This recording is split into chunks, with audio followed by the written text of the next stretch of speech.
Today I want to share with you the presentation I made at the AI and Digital Innovation Conference on April 24th. I run a track there about customer experience journey mapping and how to build meaningful diagrams. Special thanks to the engaging audience. We had a great conversation. This conference had speakers from many areas.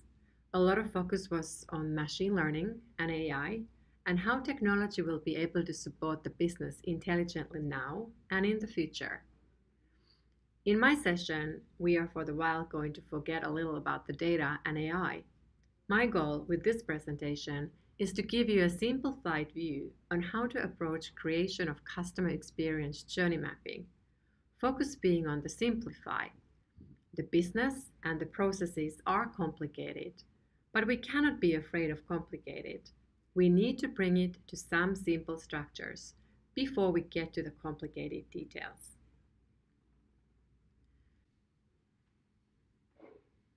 You may have heard someone say this in an environment where several products are created and sold, that there is no way we can have common journeys for the products as they are so different.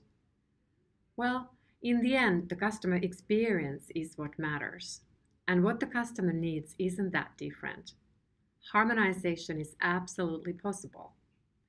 It is a question of creative simplification and harmonization, and the differentiation that we add to that.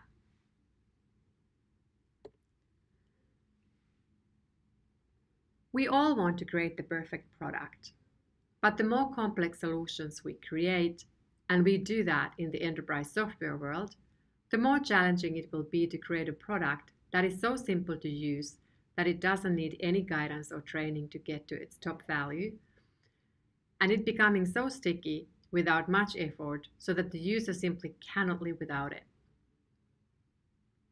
In my point of view, most of the products are part of our business lives or private lives. And if we look at that, take the business life, each solution solves a particular part of it.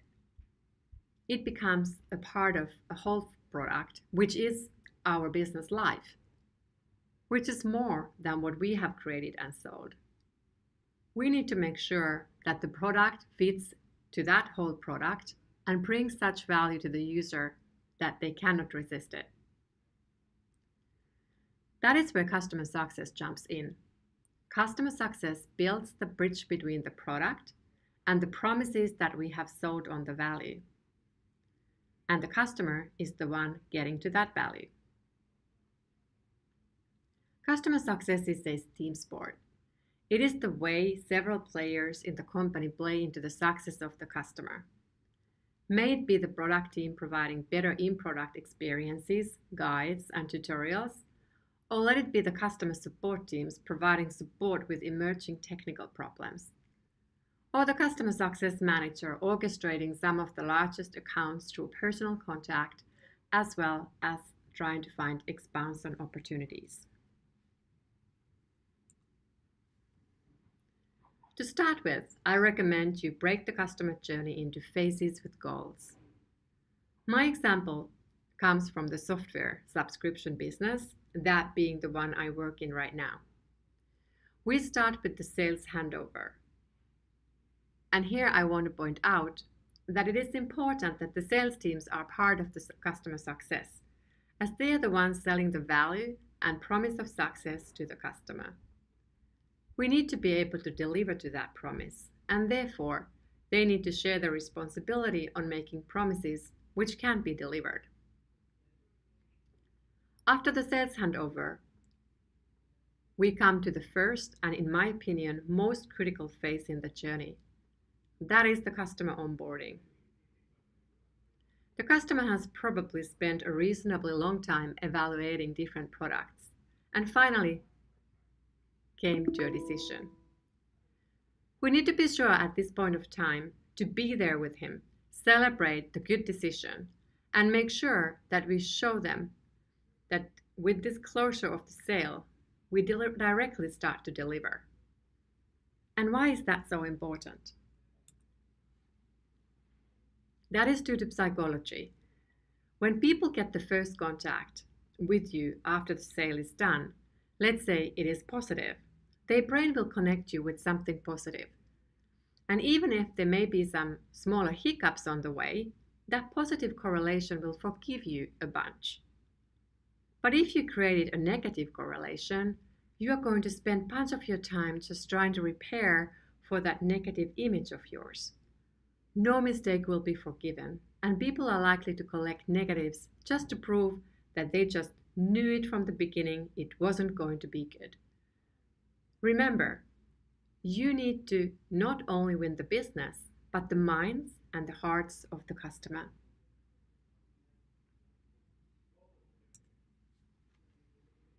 Believe it or not, in some cases, 50% or more of the features in some large applications are not being used to the extent that the organization is expecting, based on what it's paying for. This is a quote from Peter Turpin, Vice President of Snow Software. We now have to make sure that our customers do not only have our product, but that they start using it. The more, the better. That we call the adoption phase, more users and more usage of the features. We also want to make sure they optimize the usage of the products. We must be on the watch for customers' usage so that we help them proactively to get even better value out of it. And as we partner with the customer on success for their business, we also have the opportunity to expand our footprint with them. We look for opportunities for expansion, upsell, and cross-sell. And finally, if we have done the above well, we should be confident that our renewal rates will stay at the optimal 98%.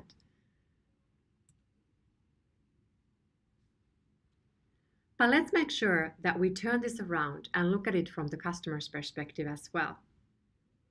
Let's set some goals for the phases mentioned before. Onboarding. Customer says, now I'm prepared to use this product and I know my success is a shared goal. Adoption. My whole team is adopting the product and I get notified about usage. Optimize. We are getting more value through optimized usage and I proactively get guidance. Expand. We got added value by increasing our product portfolio. We feel we became an important part of a community which shares the mission of success.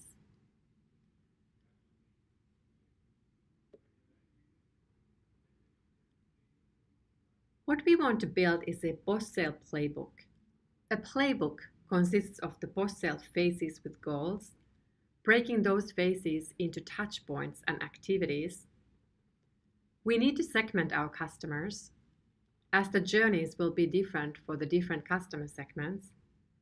We also are going to have different players in charge of the various touchpoint activities, depending on the phase, activity, and segment.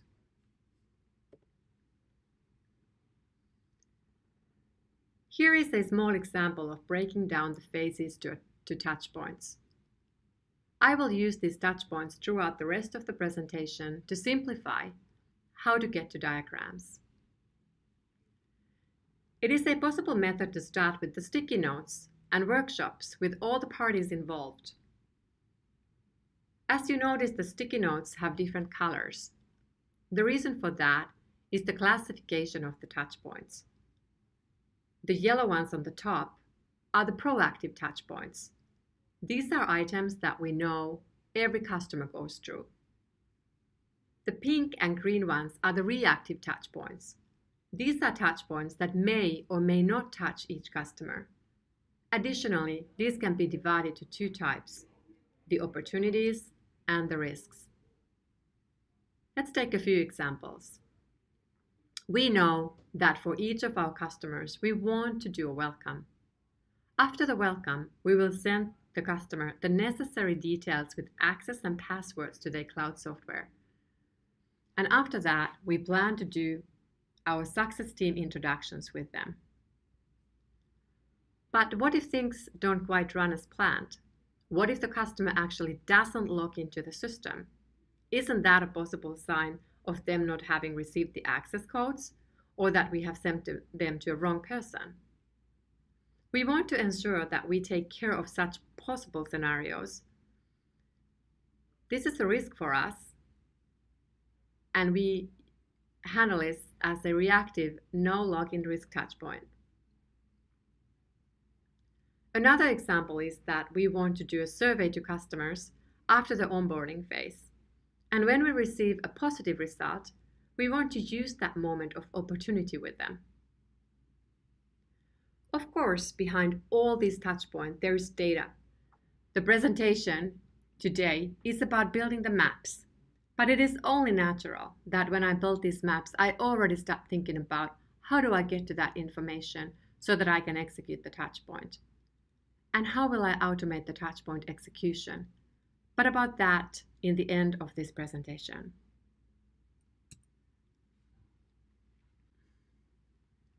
Define your segments by investments from customers. The ones who have high stakes in you, you invest more in them. Your strategic customers are the ones who have invested the most in your products and have a huge potential.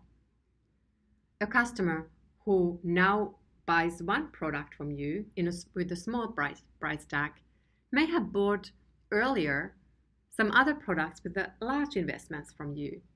That means every sold project with the customer will be attended with a strategic focus. Your growth customers are the ones with a significant annual recurring revenue and high potential. Scale customers introduce for you a fast sales cycle and are typically your SMB customers, small medium business.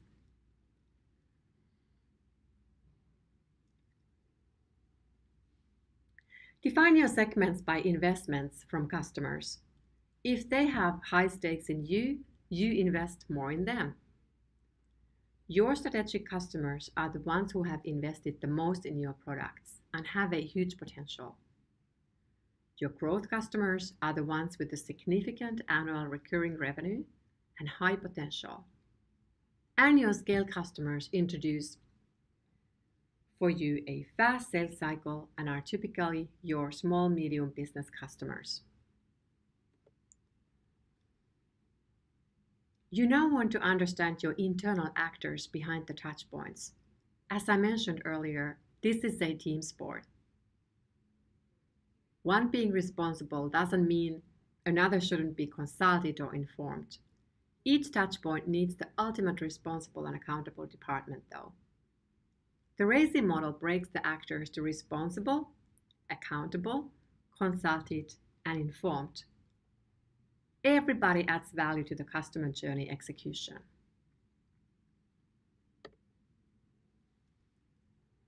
We need to know the targets at the customer side. Example, we have the strategic segment and we are doing the welcome touchpoint. Because of the target, we may develop several touchpoints as they may differ for the executive and the end user. Or we may decide to create completely different journeys per target groups.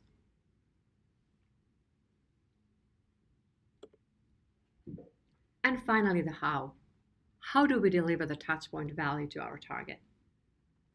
We can do it in a high-touch mode, person to person. We may use the phone, or we may use email to deliver the message. But my absolute favorite is the product, at least for the end users. We hope they use the product every day, and what would be the better method to reach them?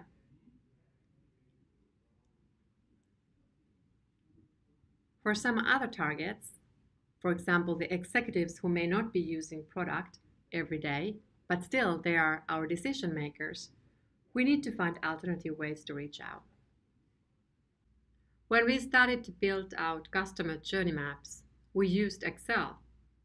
It gave us a great way to map, create categories through the columns, put the RACI in, etc. But the Excel grew and grew. It becomes hard to present the Excel to people who aren't in the detail of this work, as it simply looks too complex. So I am going to give you an example now of a tool we have recently discovered, and it gives us the great option to create diagrams based on various swim lanes. I will be using the same example as before.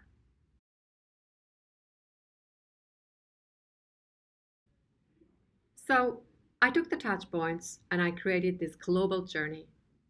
Let's play with the idea that this is the maximum amount of touch points any customer may have. That makes this the ultimate global journey. I also gave each touch point a type, and I can now show them by type through the colors.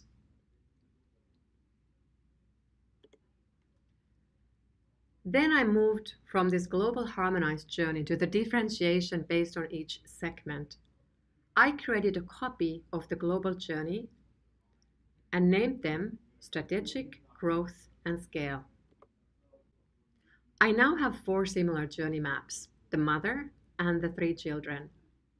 I now start specifying each touch point per segment, as they will be handled differently.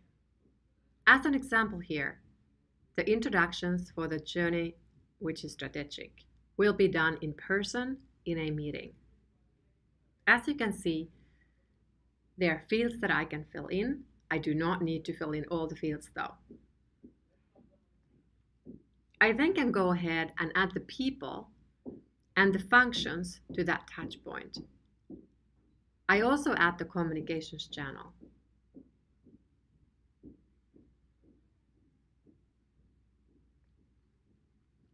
And finally, I add the target.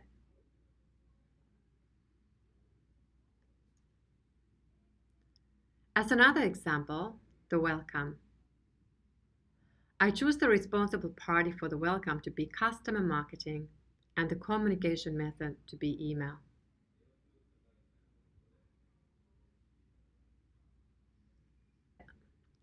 With this slide, I now want to show you how I can present the departments responsible for the touch points with swim lanes. And the unassigned touch points are visible as well. As you can see, I am working on the strategic journey.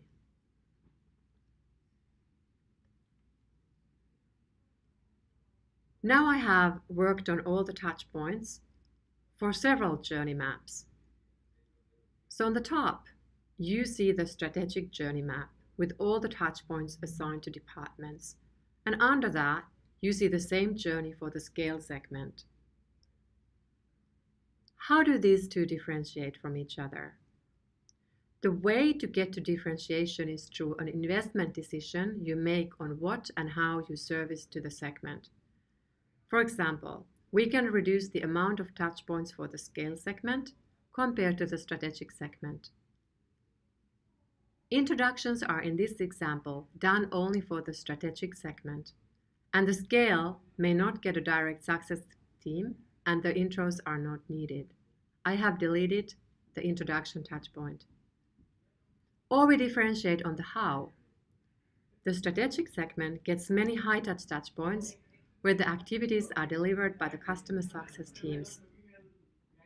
Meanwhile, the scale segment gets these touchpoints delivered through customer marketing in format of emails, self-service offers, one-to-many webinars, and so on, just to give a few examples. Bottom line, we can scale through reducing touchpoints for the lower segment or simply by automating them.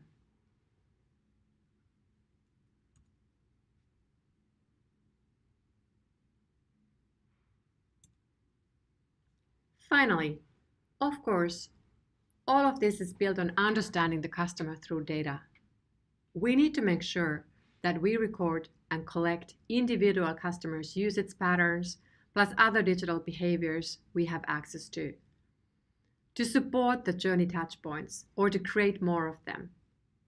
We work closely with the predictive teams who can provide us information about the possible outcomes from certain behaviors, and we can create new touchpoints to limit those risks and utilize those opportunities.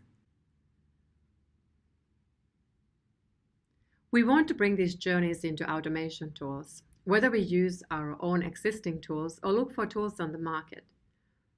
We want the tools to force activity at touchpoints, either by pushing that to the person in question for high-touch activity, or through digital ways to the product as guided tutorial, chatbots, etc.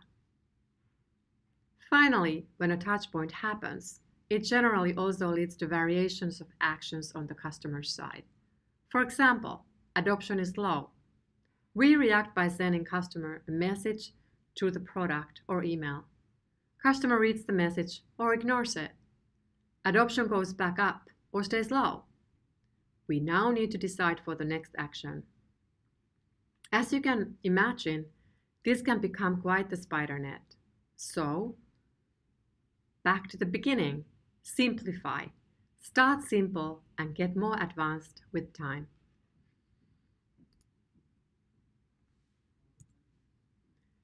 Thank you. I gave myself a challenge this year and started a blog. Please visit boostcustomersuccess.com and leave me some feedback or ideas on what to write about. Or join me on blogging on this site. Stay in touch.